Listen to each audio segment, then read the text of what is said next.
All right, it's recording. Hey, Carmen Aiello, casting director and producer, with me today. Our first discussion on my YouTube channel, and so it's not just me talking all the time. Carmen, how about how's your day going? Introduce yourself a little bit. Things are pretty good. A shout out to Cass, just right off the bat, because without her, we would have not met. And then she's also working on your YouTube channel. Is that correct? Helping me make it look decent for sure, and helping with all sorts of tips. I just started because I wanted to not answer as many questions in person anymore. So I was just like, I'm just going to record this, and so I can send people links for things I get asked over and over again. And yeah, then, was like, Daniel, I know how to make YouTube's channels look better than whatever the F you're doing. So let me help you with that. And I was like, oh, thank you. She's a YouTube expert now, which is good for actors to know too, or people who are doing YouTube channels that, it is not just managed by yourself, like other people are managing it. It takes a team just to put anything up. So yeah, she's amazing. Images and stuff. It's like she's that so much into a direction that I wouldn't even be able to do that. So yeah, thank you, Cass. We love you and I appreciate you. So tell me about yourself, or tell my my dear viewers here about what it is that you do, and maybe a little bit about how you got into this whole mess of an industry. Right. So I'm a casting director. I have moved throughout the whole industry, and I've ended up here. Long story short, I started in theater, musical theater, dance, choreography, and then did acting on the boards, and moved into casting, and then moved from Chicago. I was in Colorado, then moved to Chicago to LA, and everywhere I went, every career path I took, I had to start from the beginning, all the way from the bottom, bottom-ish, meaning just learning new things, and then moved my way into 12 years in Los Angeles now, and I think a good amount of credits under my belt, all from casting, and then more recently, within the last 5 years, co-producing and creating. Yeah, awesome. Mostly casting. And I know we're not supposed to say names and all that, but I know there are some really cool big things that have been working on and are working on that maybe at some point in the future when they're out we can talk about. But right, there's more than meets the eye, even when it comes to right. Yeah, I won't say. I don't want to sit here and drop names or anything. The one thing that I can talk about is Aliens, Clowns, and Geeks. It's directed by Richard Elfman and Danny Elfman, who scored the film. Produced by Bernie Stern. Starring Vern Troyer. It should be coming out at some point, but we're in the middle of COVID, which is another thing to talk about. And so that movie is the next one to come out. It has a great star cast and really great working supporting actors in supporting lead roles.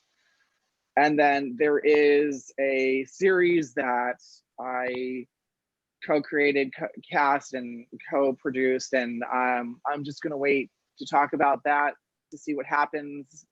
Instead of dropping things, we'll find out where that goes. And I'm still active on projects, and I'm hustling.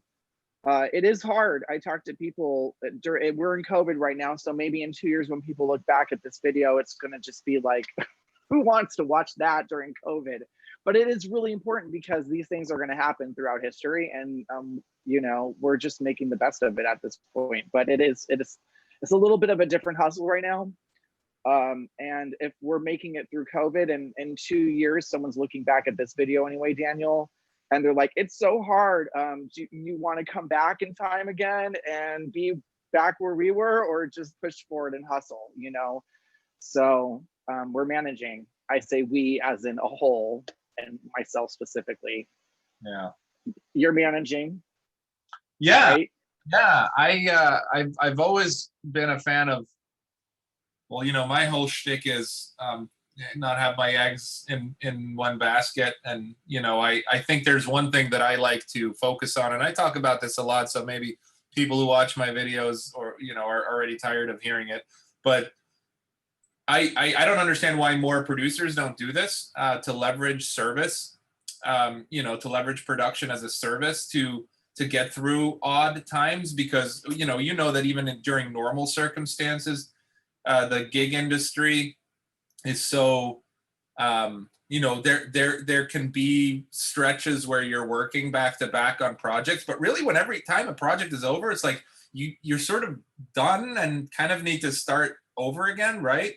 And and there can be these stretches of time where just, you know, there are just a lot of near misses, and you just don't really lock in something substantial enough to cover you or to make you feel comfortable with it, with your situation. So I love the idea of having service, commercial work, you know, corporate work, things like that, to utilize my resources to do production as a service for companies or institutions and you know, corporations and stuff that that have resources that need media, whether it's internal or, you know, promotional stuff, or even acting reels. Like for Dream Reach Media, we do, like, I don't like calling them reels, they're like mini short films for actors, but something that's a service that can be sort of somewhat templated and reproduced. Like by template, I don't mean boring, like the same thing, same script every time, but the process of completing that project can be done again. Like, aha, I need client to pay me this much to do that, and I make this much money off of it, and now I need to do that 15 times, and this is how much money I'll make, so therefore Daniel's going to be okay. Whereas the normal producing, directing world that I live in for my movies or other projects, or even bigger commercial projects with agencies and stuff, it's like, geez, I don't know. This script could get made in 6 months, or it might take 7 years. I don't know. Are we going to find financing? I don't know. Maybe we'll try. Hey, is this talent going to be connected to this? Are they able to work on it? I don't know. Let's try. So it's a bunch of like, yeah, 50 million stars that need to align. And then suddenly it's like this holy grail moment. Okay, we're in business, we're doing it. But even so, I mean, you are in business and doing it when you are in that process, you know? right, that's true. And I mean, casting and attaching and trying to find financing, I mean, that you are in business, you are on the path of making the movie. It's part of the process. But it's not paying. It's not paying, no, correct. I mean, you are paying whoever, well, right, because you have to pay a casting director, or you have to pay a producer to be part of that process. But the intention is that it will pay your bills when you get there.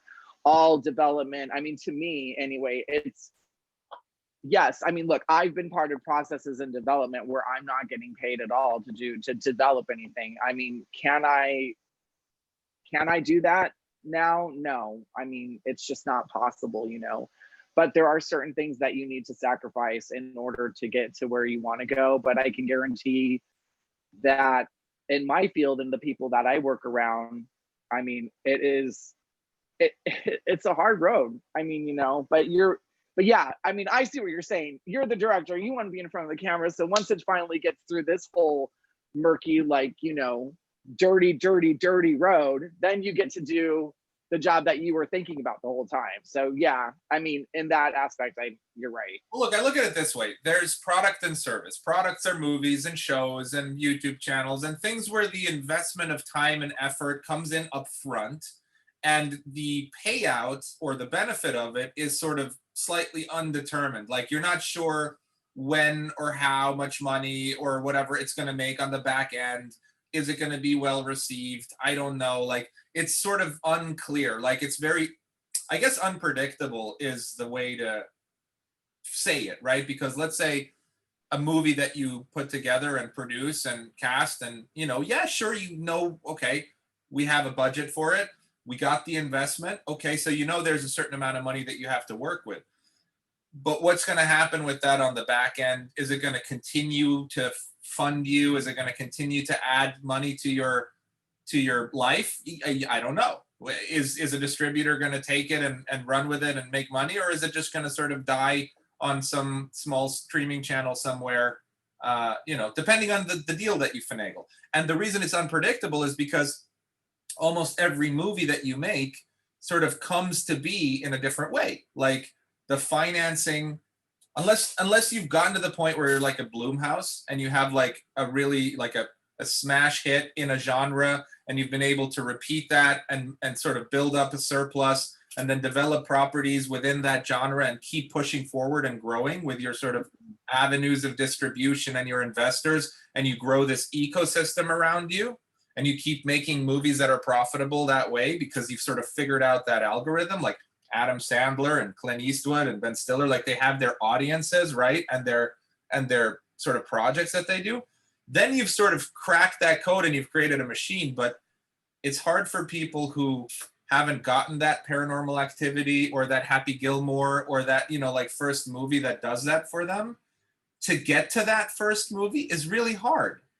And I think that's the part that everybody ignores, is like, what does it take for a producer like Ron Bergman, who's now doing Star Wars, to get to do Star Wars? Well, that came from Looper, and Looper came from Brick, and Brick came from a bunch of 12 or 15 other movies that nobody knows about, right? So Right.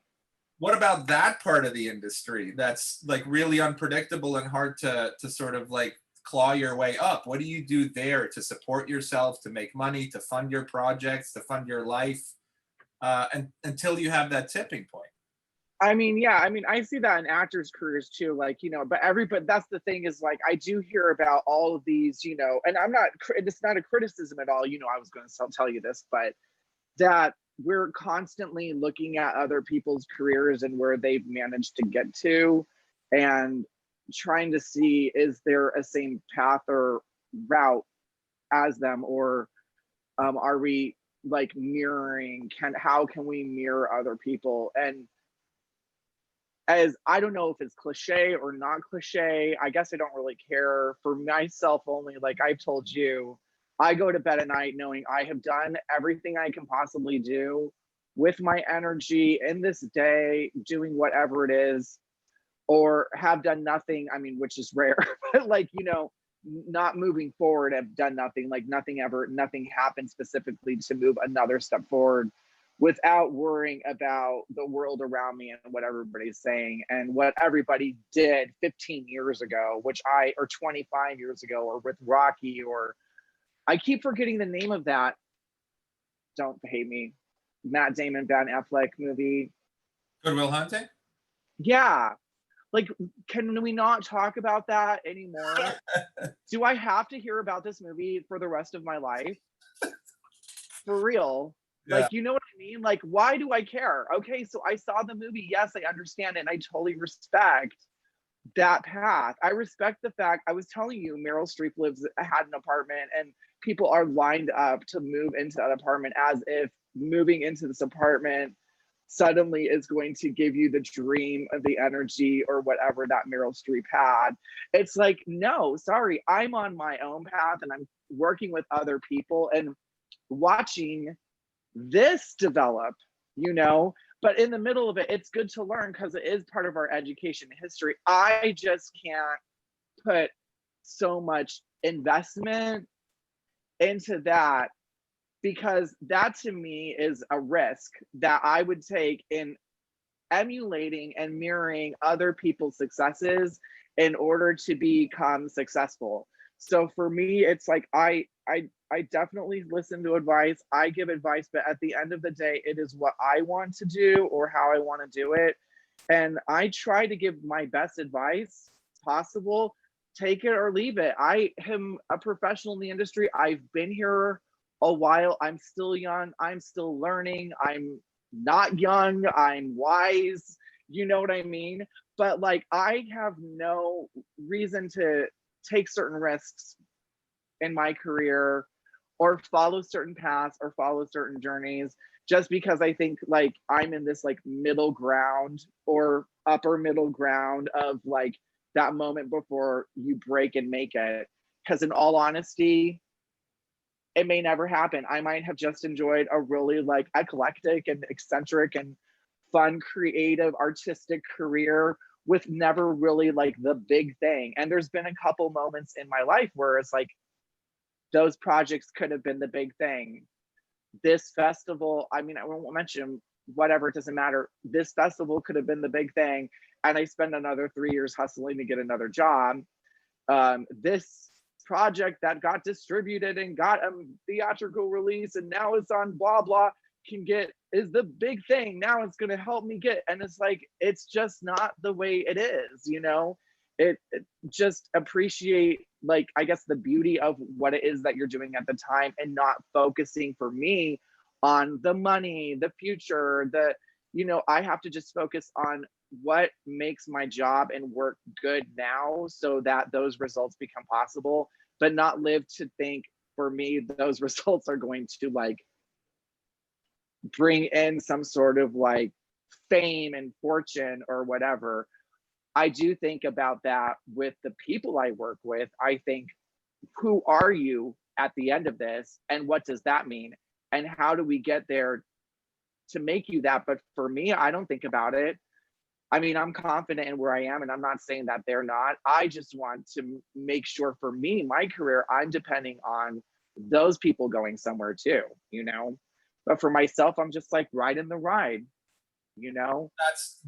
I mean, I want to bring up a couple of things here. First of all, the idea of templating the process of success in this industry as a entertainment professional is a little crazy, and there's a book about it. There's a book by William Goldman called Adventures in the Screen Trade. He wrote Butch Cassidy and the Sundance Kid, and there's a metaphor in that book where he talks about Hollywood being this like thing that's surrounded by this wall that has a bunch of little cracks in it, and everybody's sort of walking around it, and once in a while you'll identify a crack and you'll sort of slither through it, but then once you're through, that crack sort of gets sealed up and nobody else can come in that way. And that's like, I don't remember much from books that I read, honestly. It's really interesting. But that little metaphor has stuck with me because it's true. Everybody sort of figures their Wait, path. say it again, just for myself and so people can hear it again. So like Hollywood is it's surrounded by this wall, this brick wall or concrete wall, and people are circling around it. And Hollywood, not the city, the idea of Hollywood, right? Sure. The blockbuster films and shows, and everybody's circling around it. And the wall has lots of little cracks in it. And every once in a while, you'll go past this little crack and you'll identify it, and somebody will slither through a crack and get in. And then that crack is sort of sealed up. And nobody can come in that same way. But they're like, oh, but that's how they got in that way. Let's go that way. It's just like, no. Little crack, like, hey, why can't how do we get in? How do we get in? Find your own. Yeah, that's really interesting. Yeah. Find your own crack. I think that's a totally accurate. Yeah, no, that would stick with me too. Yeah. Wouldn't you say that's true of, I mean, I guess that's true of any industry, maybe, like Broadway for sure.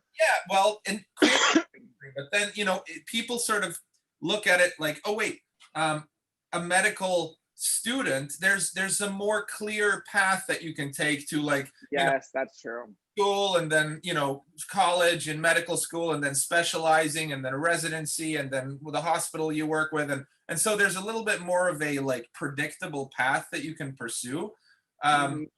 Entertainment industry, it's like there's so many subgroups, studios, people, independents that do work different ways, all leading towards the same result of creating entertainment, right? But achieving those goals are so different. I mean, you even just from the investment standpoint, you have studio backing, you have independent, private equity investors, you have culture funds, you have grants, you have all these different ways to even just fund a project that have their own criteria and ways of pitching, and different people that get involved. And sometimes producers are not producers at all. There's just a kid who's got money, and then suddenly it's somebody who's been in the industry for years. But it all revolves around this ultimate goal of creating artistic, good content that's going to get out there and entertain people. But it's just it's so different. Like, no, you're right. You're right. I mean, it also applies to improv, comedian, like stand up. I mean, everybody's like looking for, but you're right. I mean, there is that, like, how do you make your own path? But it is hard because when you are surrounded by looking at people who have been successful or getting certain ways, or suddenly somebody does break out and you're like, well, you know, analyzing and strategizing, how do they do it? How can I do it? And to me, that does not give me a good night's sleep. If I see somebody else's success and I start to hit the panic button on myself, being like, why didn't I? Why couldn't I? Why am I not? You know, I'm like, I can't live that way. It just drives me insane. And the whole, if it was easy, everybody would do it, is like not going to help me out either. let me ask you a couple. You know, like I that. You know, I'm just. I'm sorry. Go ahead. I'm just, you know, yeah. I mean, the artist is never satisfied. It's true. You are never satisfied. Big dreams can come true. It's like some of the things that you wish for can happen if you work hard, and everything is there in that moment. And may never, you know, don't go in asking for everything. I mean, like, be somewhat realistic. I always start, and it upsets some people, I guess, but I don't care. I say the same thing. It's like, I care about them and, you know, understand, but I don't care about my personal feeling. Is I expect to know. Right. That's the easiest answer I can get. No. The moment somebody gives me some sort of hope or a yes, that means shit is about to hit the fan. You know what I mean? Yeah. Tell me no is easy. I can walk away, move on to the next thing, strategize the next plan. Give me a possible maybe or yes, I'm screwed. Now I've got to work my ass off and really figure shit out. You know what I mean? And this is more for attaching actors and stuff, but projects, it's just like, yes, you're just like, wait, what? And then I have to look back and be like, did everything I just do, like, is that okay for this yes? And now from this yes, what do I have to do in order, you know what I mean? Yeah. So for me, the hardest thing is, but most people I see have a difficult time with the answer no. And I can do my best. I can't, that's the risk that we take. It's a high risk situation every time. The answer is no. And I believe that I do my best to get more than just the answer no, but that's the risk that we take. And for me, I go to bed at night going, okay, I did whatever I could do, you know, and I'm in this scenario now. So, you know, when we were talking, excuse me, and I love that we haven't. I mean, what do you feel about that though? I agree. I mean, I think no, I think yes is a good answer and no is the second best answers. I don't like the maybes because they sort of make you think like, oh, well, what do I do? Do I do this? You know, it's like, give me a yes or a no so I can either move on or freak out and start working. Because you're exactly right. A lot of us don't realize, we're like, oh, I have this script. I want to pitch it. I want to make this movie. And then suddenly you're like pitching it and somebody goes, okay. And you're like, what do you mean, okay? Let's make the movie. Oh, okay. Oh, wait, what? What? No, I have to now. Am I ready for this? Am I ready for exactly right? So yeah, I agree. I agree. Then it's like, oh wait, but I have this thing next week, and now I need to like wait, like now, like we're working on this, like yeah, checks getting cut, get to work. You're making a movie. So it's crazy. And I think a lot of people who haven't experienced that like moment where a deal goes through, even if it's for a commercial, a big client or whatever, you're out there, you're hustling, pitching, and you're like, oh, well, maybe, you know, I'm going to pitch, you know, because T-Mobile and I'd love to. And then suddenly T-Mobile's like, oh yeah, sounds great. Let's do it. Wait, what? Like a national ad campaign? Like, yeah, right. What? Me? I got to do this? Like, yeah. So I mean, I'm prepared for those things too. I mean, like, I'm ready to do the hard work. All no, I'm it's saying just is that that, moment where you're like, but it sucks to get no's over and over. You know what I mean? And I guess I just really, I don't know. I mean, it's frustrating, but to be very, very frank, um, I would say that I've never looked at an answer no or not exactly things going out as I had planned in my head to have altered what I felt I needed to do or wanted to do in my career. If anything, because I don't have that like exact collegiate background or pressing forward and whatever it is that people do, public schools, like I have always I have always battled the no's my whole life. I've always been that kind of oh, underdog. And for me, it's more of like more perseverance, more like, resilient. I'm just more resilient to that answer because I don't feel like it is going to make me successful or not successful any other way.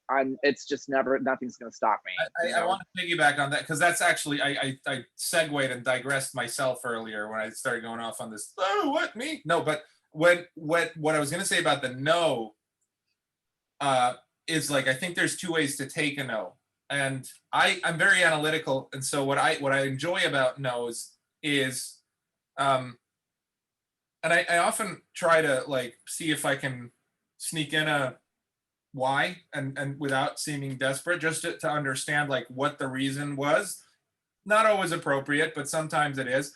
But I like to look at what I did without beating myself up, knowing that the majority is going to be no, and then use that information to sort of iterate my process a little bit and learn, okay, well, try to strategize, like what did I do, how did I say things, how was I framing things, pitching things, talking, what research did I did about this, what research did I do about this person, this company, or whatever that I may have gotten wrong, and what led to a no. And so I think the no's are valuable in your ability to later on understand more about how you're going to build up towards a pitch or something like that, because you start understanding more about, well, maybe they said no because this movie or this commercial isn't in line with their brand, or isn't in line with, or maybe the producer, the executive was just having a bad day or whatever it is. But you can sort of kind of start figuring out why. And when you ask yourself, why did they say no? And you start looking and remembering the whole situation from the beginning to why you even pitched them, you might realize, well, they weren't the right person to pitch. They wouldn't have said no. They wouldn't have said yes anyways. Or, once a while ago, we were pitching a movie with I can't say because we're still working on that, but we pitched it to a certain studio and they were into it. They liked it. And then they were like, okay, well, cool. We're gonna have to pass on this opportunity. And it wasn't clear why. But then a few months later, they released a film that was very similar. And it was just like the drop. Not like they had copied you, but they had something No, that they was already had similar. something like that in the pipeline. Oh, okay. You know what I mean? They See, didn't. people are so scared about that with NDAs and that and stuff. I'm just like, really, do you really think that your idea is that amazing that like people are just going to copy it? Like, I'm not worried about I that. mean, that's me kind of being a little sarcastic, but whatever. No, I'm not. I mean, I don't sweat that at all. If that's the kind of company they are, they steal ideas like that. But really, ain't nobody got time for that. like well, I mean, yeah, we have exactly, but I also can't work with people who are constantly like sending NDAs for stuff. Like, I'm sorry, I'm going to send it to agents and managers. I'm not going to ask them for an NDA. And yes, you bet your ass I'm going to send your script out. Like that's the way it is. But that's my job. But yeah, I don't. But I see what you're saying. Like it wasn't the right project for them because they had something similar, and it wasn't a no because my idea sucked. It wasn't a no because the script was bad. That was all good. It was the wrong time. It was the right people, 6 right. or a year and a half too late. if we would have pitched them before that other project they started, we probably would have gotten that, and we would have done that movie with them, and then the other person who came in and pitched that movie that they were doing wouldn't have gotten it because we were there first, period. But my question to you, and I don't want to go over your time because I know there is other things you want to talk about, but my question to you is this, because you're probably not normal, like in a good way, but would your no, if you were told no, and you, like you said, are going through your head, reset, what could I have said? Did I do this? Did I do that? Does that start to like rack? Because for me, it doesn't, but like, does it, what I'm going to ask you is like, does that play against you? Do you start to, when you start to think about the things you could have, should have, would have, do you want to go back to the people who did give you that answer and ask them again in a different way? Or is it possible for you to move forward? If you were given a solidified, sorry, this actor can't do it, this studio can't do it, this person won't do it, sorry, it's a no. And then you regroup, like you said, you're rechanneling yourself. How do you, or what would your advice be to people who can't get over that hurdle? You know what I mean? Actors, name it, dancers, who? What's your advice for that? Do you know what I mean? Yeah, five or six maybe years ago, I would have been in my head about it, and probably, you know, binge eating comfort food at 3 a.m. watching, you know, whatever, wondering if I should even be in this industry, and I'm just a complete screw up. No, now, no, because I look at everything. There's this thing in Judaism, in Kabbalah really, where people say that all things, and this I'm going to say from God, but what it means is like all things are meant to be, all things are good. All things are from God, whether good or bad. So we as humans perceive things relative to where we want to be. And if something negative happens, it's negative in our perspective, because we're sort of introverted and selfish in our perception of reality. But there's a world out there of others, and for them that might be a good thing. So my no may have allowed a yes for somebody else who maybe needed it more, whatever. There could be a million reasons why, and there might not be any reason at all. But I start, you know, when you start looking at things as us as an organism, and we're all in this together, and it's not all about you, then you start looking at these things as like, okay, wasn't meant to be. How can I do better on the next one? How can I grow and create more value on the next one? Or who is the right partner for this then? And if I'm so adamant about, they said no, but I know that this person's right. Like, let's say I want, you know, John Mulaney on like a movie, and I absolutely need his comic genius or whatever on my movie, and I gotta know. Then I'll start thinking like, well, I just know he's right?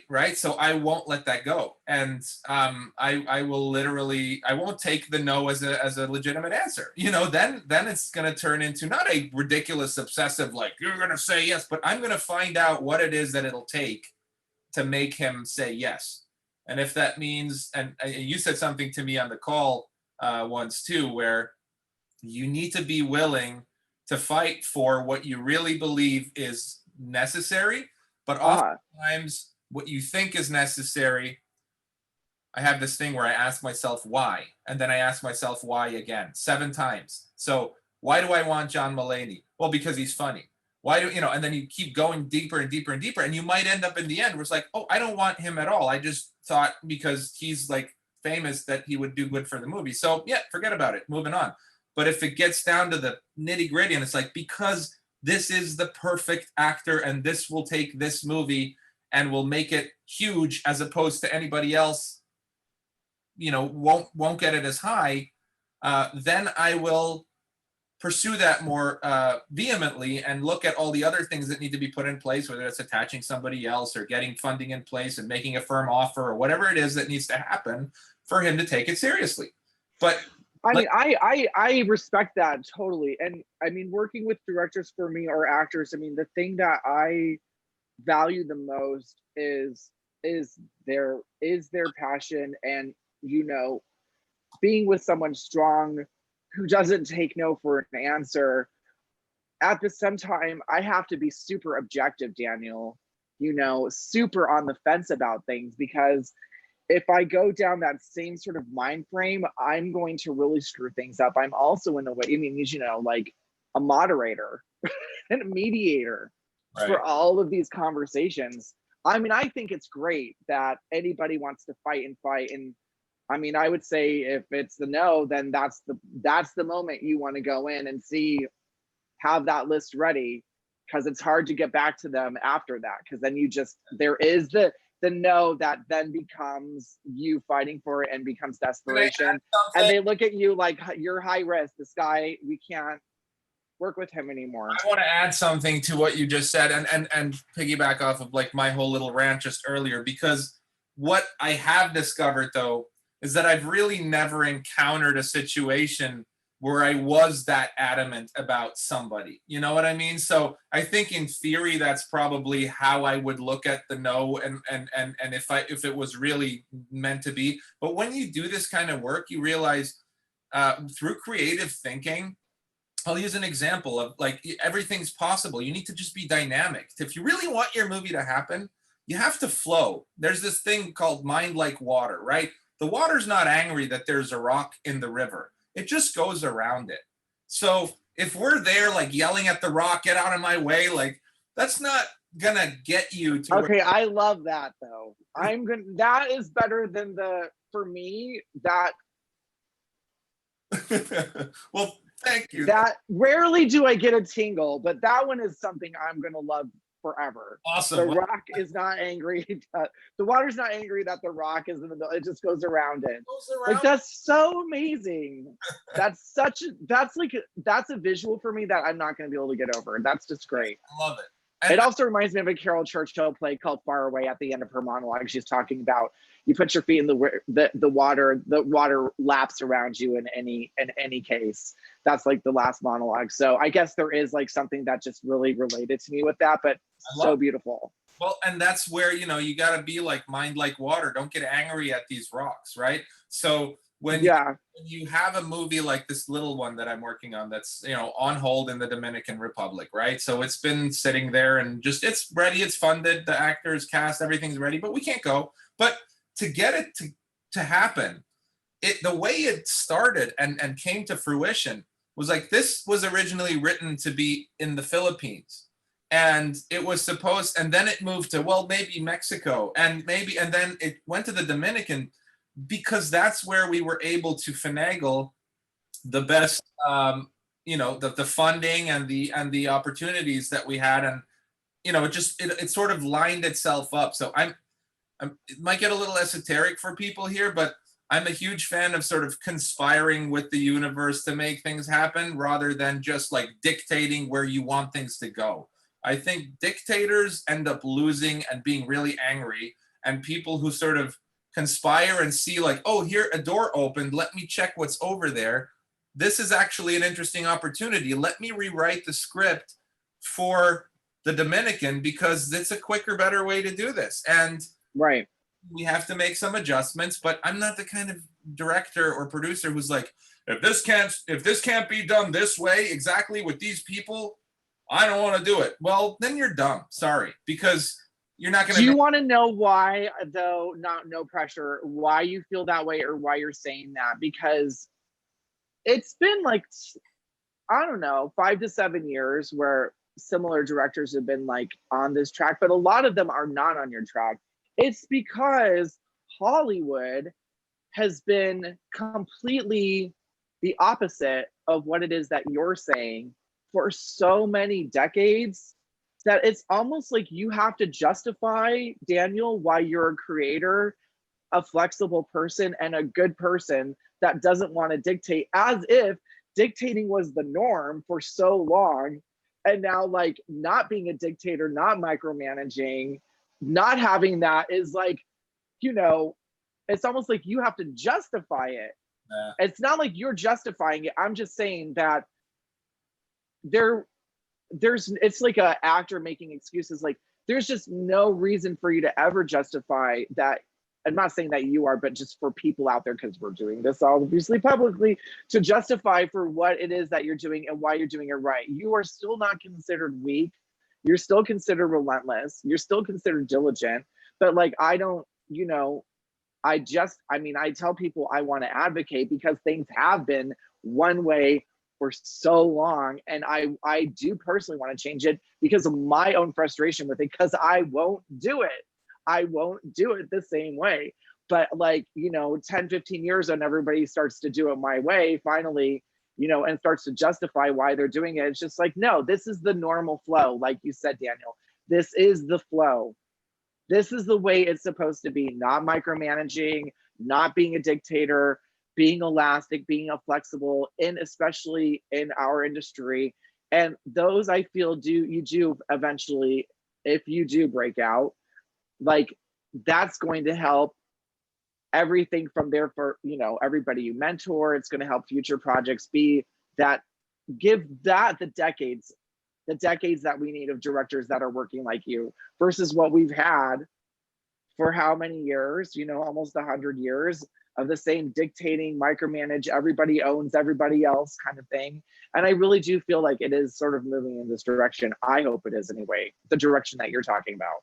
Awesome. Well, I'm glad to hear that. And I You you know, said something earlier about low risk, and we had a conversation about this on the phone. And by the way, I'm just so happy that we just out of the blue started catching up, and now we're doing this, because you know it's been what, like 2 years or a year and a half at least since we've really spoken, I'm sure, yeah. or worked together even. But I'm glad that we're doing this. But you said something there about wanting to work together again because of the risk factor, and that hit me really kind of hard in a way, in a good way, where I started thinking about, oh yeah, maybe my sort of the people I help, actors mainly, and people, actors who want to venture into producing,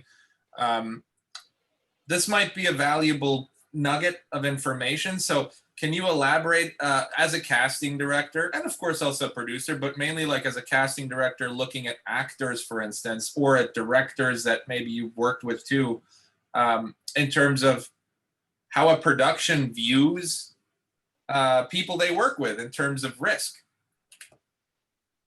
Does that make I sense? will do my best. Okay. First, everything is possible, as cliche, I mean, as cliche as that is, everything is possible. So all rules are meant to be broken, you know, and advice is advice. So like when I speak, I always ask people just to like sit on it and not, you know, just sit on it. But professionally, I mean, from my experience, you know, it's been very, very hard, but I have to cast actors in supporting roles that have material. Unless I know them or through theater, or, you know, of course, the risk is that there is high risk and there is low risk in this industry.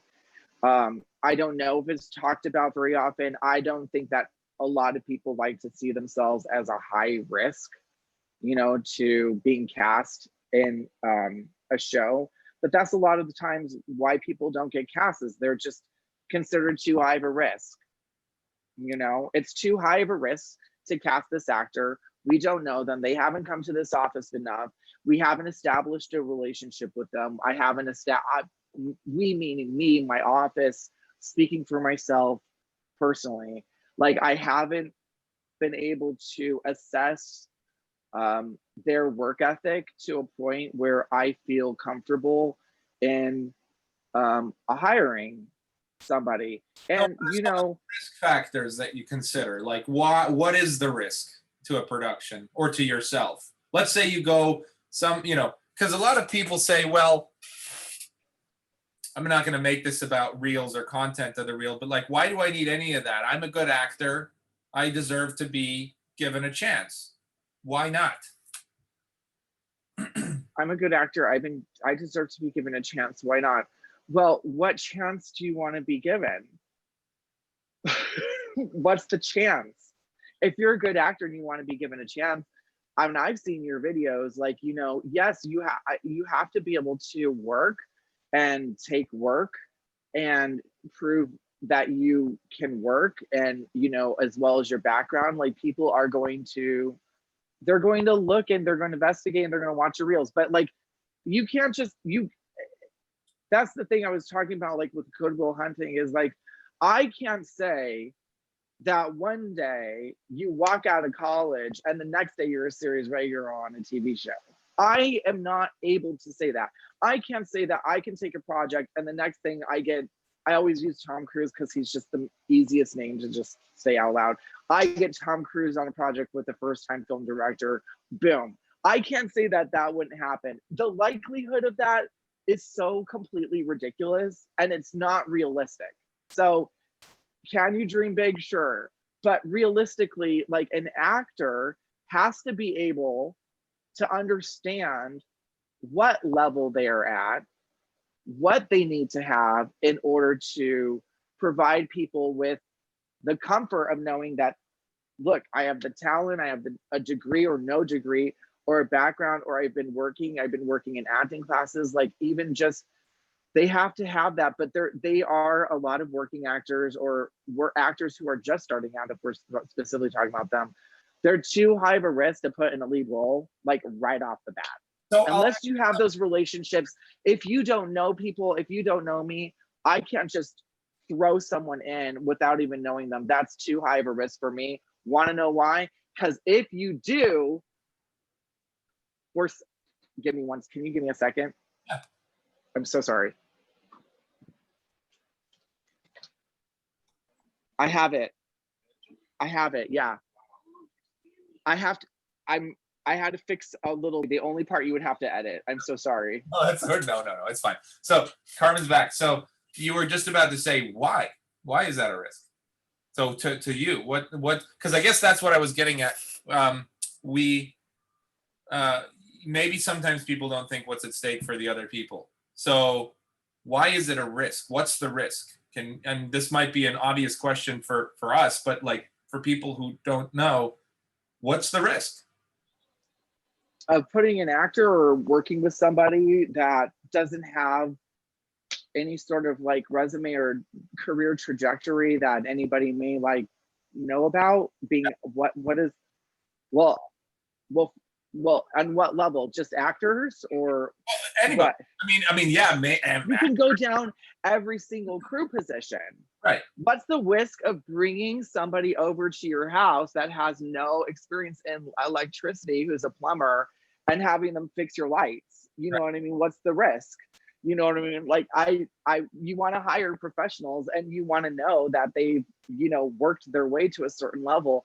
Just because everybody else has, I mean, the risk is, well, there's so much level of it. The risk is of ego, misbehavior, unprofessionalism, not being able to do the job, you know, for actors, trolling producers, trying to establish relationships with other people. Have we talked about the Me Too movement recently? On both ends, you know, I have seen actors move in and sweep in at inappropriate times myself. So the risk is very big. Like, I don't need any of that, you know, living on my back. So I am very aware of it. That's why I do casting meetings. And that's where I do take chances on people after having met them and talked to them, and really relied on my best, you know, my best instincts and investigating their resume, which means like actually looking at their reel, really, instead of just auditions. You can fake an audition any day. Go to 15 different people, say those lines over and over. I would rather slit my own throat than have to watch 50 people in an 8-hour period say the same 3 sides that the director or producer want to hear over and over, so we can have Chinese food at lunch and then throw all the resumes and decide who was the best. Love it. Rather throw myself out of a window than have to do that shit. ever, Right. ever again. Anybody can fake an audition because it's not real. It's competitive acting, competition acting. When you go on the set, I want to see somebody who really goes on the set and does exactly what they did in the audition room verbatim. Never. Maybe a little bit, like maybe at studio level and tests when you test, but like I would rather talk to somebody for a few minutes just to get to know their vibe. Also, put the room at neutral. So I'm not taking such a big risk in just determining who does the best lines. You know what I mean? For directors, I taking a big risk in working with first time film directors. So What's my relationship going to be with them like in 3 months? Like, are they going to turn into a complete tyrant?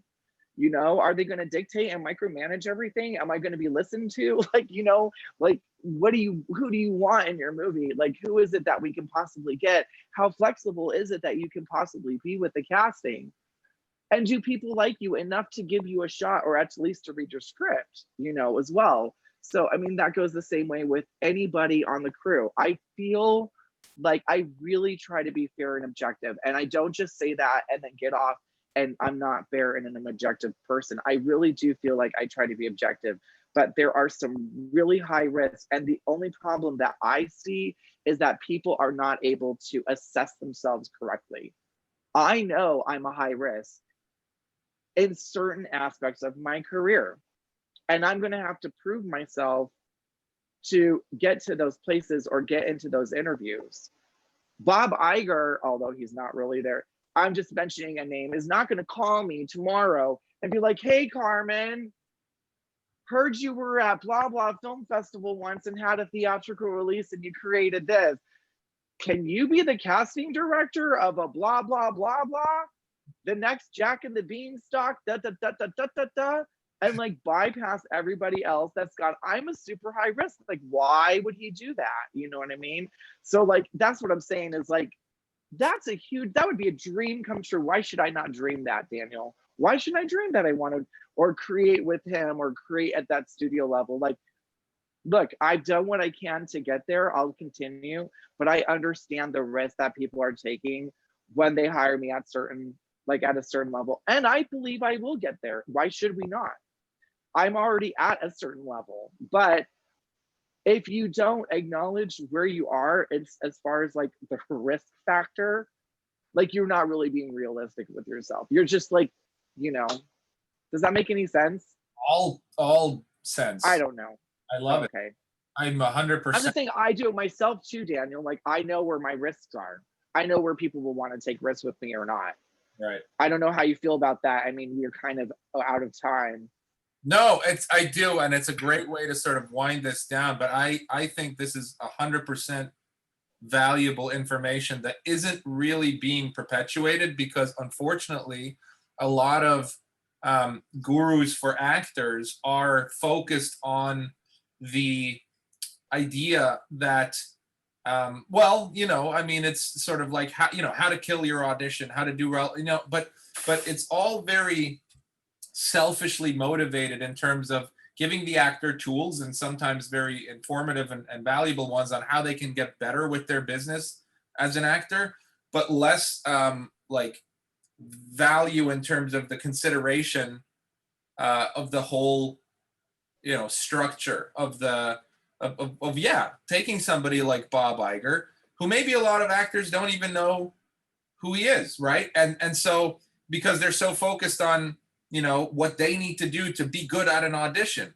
but how about understanding the playing field that you're in and what it takes to navigate certain parts of it? And then one last thing I do want to talk about is, you know, a strategy, because I think inadvertently or intentionally, you, for instance, you're not just floating around doing random things. Like you sort of have a bit of a strategy in how you do things. And I do, and I always sound like I throw a lot of things up in the air. No, I don't. But I also try not to like we had a private conversation about the things that I am doing, like to some degree. But yeah, I don't. I always kind of keep myself in like this neutral gray area because I don't want to lie about it, and also I don't want to hide. I think it's one thing that you say, people take completely out of context in Hollywood. So I just try to really limit what I say and what I'm doing to like a certain amount of people that I know. And 2 years may go by, Daniel, before we talk again. But that's the thing about the, you know, there's no rock in the river with us that we have to go around. You know, it's, for me, I feel like when you have real relationships, they're going to come together. You don't have to explain why it's been so long that you've talked to somebody. You know what I mean? And that's something that I respect. I mean, I pick up the phone and we can talk in 6 months, we can talk in a week, like whatever. I just want to mention that when I said I'm a high risk, my methodology and the way that I see my vision and casting is a super high risk to studio and network. And with that said, where would I personally sacrifice or concede some of those in order to get a studio or network job? Now, I mean, like I said, I'm happy with the way things are going now, what I'm doing now. So like, I'm laughing because I'm like, in a way, we're already there and we're not there yet. So, but my personal vision of how things have been done and how I want to do them are a super high risk for people. I'm saying that for myself. So when I'm saying you're not, like, most actors or directors or producers are not really thinking where on the line they lie and why certain people just won't do it, it's because you're not taking enough inside of yourself to really fully realize who you are and how other people see you, no matter how much around the circle people have like heroically like putting you on their shoulders and saying you're the best, okay, that's great, you know, and like a little independent gladiator ring. But when it comes to the full thing, like, no one knows who you are. You're huge high risk. And that's the thing with me. I'm like, enough people, I mean, I feel like I've gotten myself out there for 10 years, like you, Daniel, with your career and where you're going. But there's more people who don't know who I am than people who know who I am. And for them to come to someone like me, never knowing me, and then saying, oh, hey, will you cast or will you co-create or will you do this? And I go, yeah, sure. But you know, I've spent a long time doing this and everybody praises me for my methodology. And I'm not going to do auditions. They're going to be like, who are you to tell us what you're going to be doing and how you're going to be doing it? We're giving you an opportunity here to do something. So I just really relate it on myself before giving people advice. I don't tell them this type of story. I'm telling you, I'm just saying, I think about myself first, like, who am I to say anything? So that's where I'm like, live in the neutral, you know, gray zone, really just take it step by step. But I truly am giving advice in the same way that I'm taking my own. I'm already seeing myself there. I don't put myself on a pedestal saying, I know all almighty, all perfect advice. I'm trying to take my own advice and putting myself at their level at the same time. It's important. And this is an industry that's sort of layered in tiers, right? So you have, you know, these sort of layers that you break through, and then it's a whole new community around that tier, like a new group of people, and some of them grow with you, but it feels like there's opportunities that take you to the next level, and then you operate Yep. there for a while, and then there's another opportunity here, it takes you up, and then you operate there for a while. And it's not starting over from scratch every time, but it's sort of rehumbling yourself every time you grow one step up and realize that, okay, well, I've been given the opportunity to step up now one step higher, and humble yourself and remember that you might be a big shot to the people 3 tiers down, but there's still 4, 5, 10 tiers above you. And or move on a path forward, and just some people might just be walking behind you and you have to take different paths. I've changed my career many times, but it's been always in entertainment, and it's always been to learn and to grow and to have new things. And yeah, and that's the risk. yeah, That's a risk. Well, I But love anyway, it. And I could keep going for hours and I hours. know, well, here's the thing, Daniel. I knew this was going to be longer than 30 minutes, but it's worthwhile, it's Is there worthwhile. anything you want to leave our wonderful actors? We have actors. I mean, we like have people are going to watch this. 100 people might watch this, or maybe 1,000 people, or more, or less. But for those who are interested enough and have stuck around until the end and have taken some sort of value out of this conversation, is there anything else as a professional who has built a substantial career, who is working and is growing? Is there anything you want to say to them? Like, God. Am I supposed to? Like, I don't know. no, Look, no, but like, I'm not talking about, yeah, keep going. Like, realism. Like a nugget of the industry. Like, what? Give them some real world Carmen. Do you want me to get more specific, or do you want to just go? I don't know, Daniel. I mean, see, that's kind of like what people in my position love to answer that type of question, because it's like, I know this about it, and it's like, I really don't freaking know, guys. I really don't. You know, all I can say is, again, I really just try to say what I personally go through, because it's one thing when you hear from 10 professionals and they leave the room and they go home and cry on their pillow because they felt good saying it to you, but they can't do it for themselves.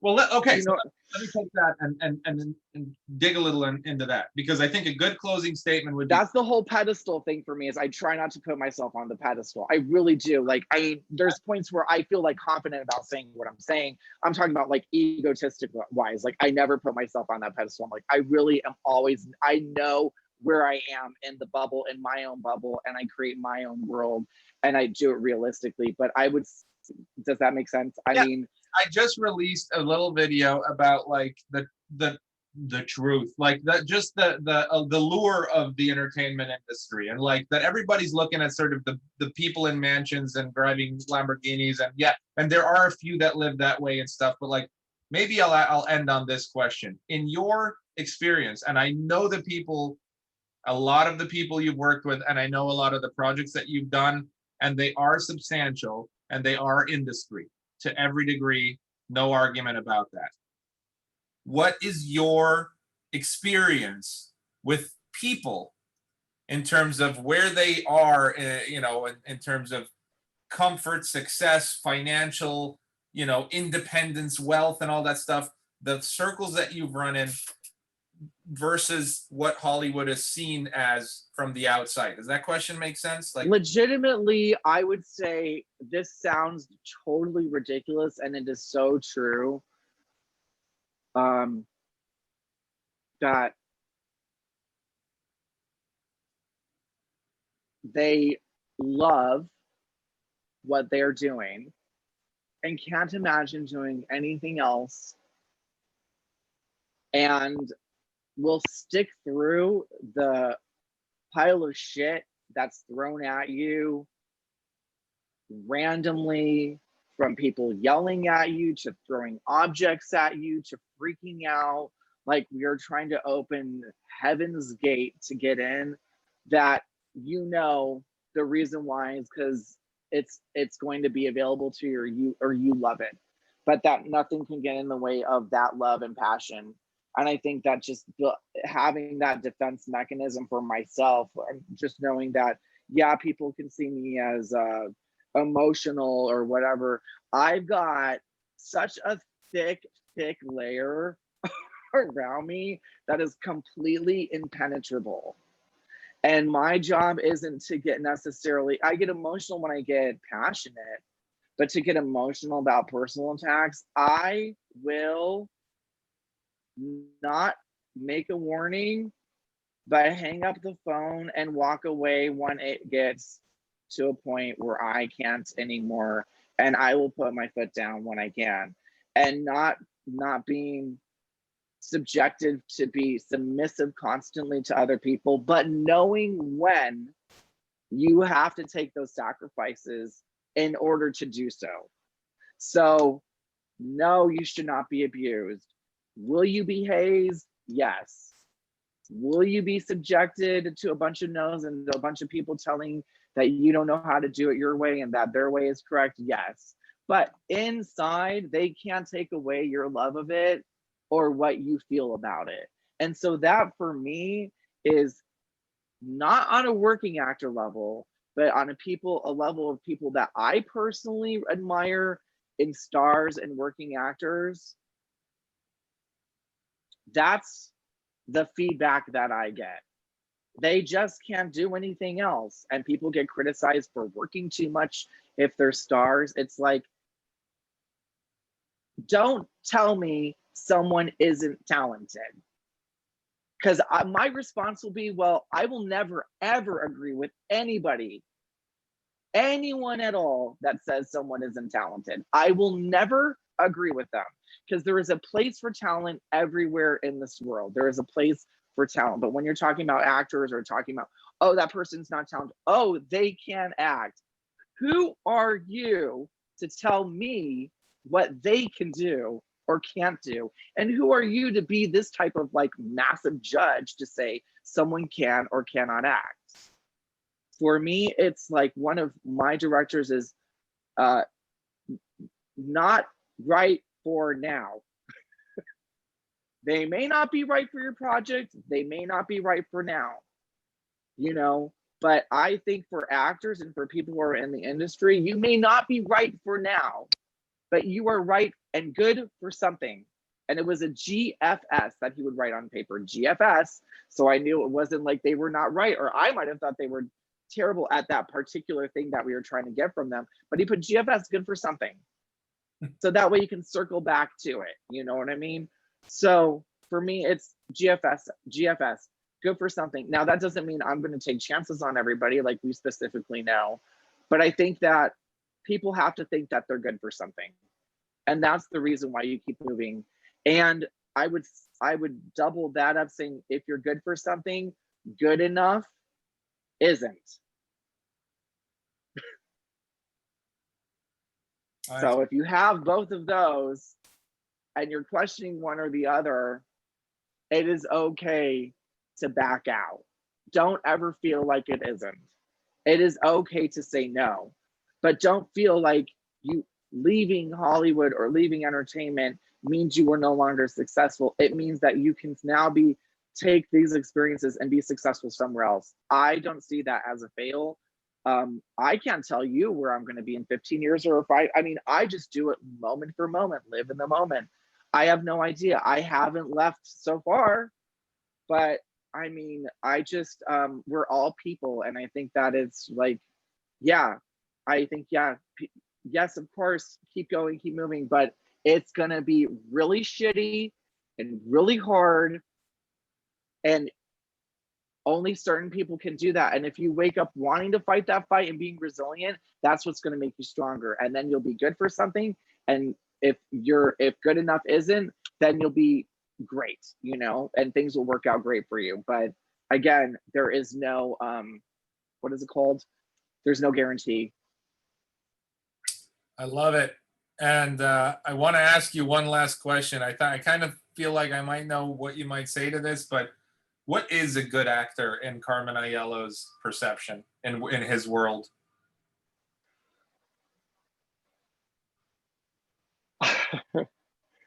Being right for the part. That's perfect. That the good actor is someone who's right for the part, you know, because that's all that I'm working on, you know, like when you watch people like that person's not a good actor, I'm like, will we stop saying that? Good actor versus bad actor? That just shows me that you're not confident in what it is that you're doing. When you tell me this is a good actor or not a good actor, you're not confident in what you're doing either. They're not right for the part. They may not be right for the part, but be flexible. Be just like actors have to be flexible, we have to be flexible too. And I've always believed this. I've always believed this. Give people a chance.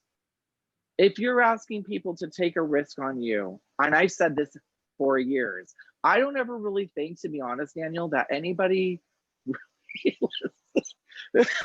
sorry, listens to this.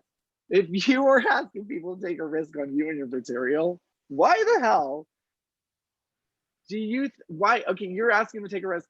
Why aren't you allowing them to take a risk on you, a chance on you? You know, you're asking for a very big star. I'm giving you something else. And you say, no, they're not good enough. This has happened, literally, this happens all the time. And this is something for actors to know. I'm the type of person, when I think of a good actor, that if I'm going to take a chance on a big actor name and then I'm going to go to someone who is maybe not as big as a name, I think it's good for us to allow someone else to prove themselves to us. Does that make sense? Yeah, and I just want to reframe that you're not talking about people who have no material. You're talking about somebody who wants a huge name and is obsessed with that, like they're the only person who's right for it, versus somebody who had a good career. A lot of a good career, a lot of work, and that we're not taking a chance on them and allowing them to be elastic. And the reason why I'm saying this, and I know maybe the audience will probably be actors who are up and coming or working on their material, is because, just so you know, that's the reality. You can work your way up to a good, great career, and people won't take a risk on you just because you're not a little bit bigger, just because you're not a little bit more perfect, just because you're not a little bit more right for the role. Even though you can do it or try to prove it, this will be a battle ongoing. So the best thing I can say about being a good actor is, are you right for the role? And also, I mean, I guess, like, are you flexible enough to be able to take that plunge? But yeah, if you're 23, don't tell me that you know, if you're 33, don't tell me that you look 23 and I can do everything. I can be, no, that's not what we're talking about, you know? So that's what I would say. I guess that's the answer. And now it's like over an hour. Yeah, and I gotta go because literally in 1 minute I have another meeting. Sir, thank you so much. I hope this works out. And yeah, you're great too. I will let you go. Bye, everybody. I'll call you and we'll talk more just one more time before we part ways for another 2 years. Okay. I want to work with you. It'll be less than that. All right. We'll do a project together. All right. All my love, Daniel. Talk soon. Thanks to your whole audience and everybody in cast. All right. Thank you. Take care. Bye.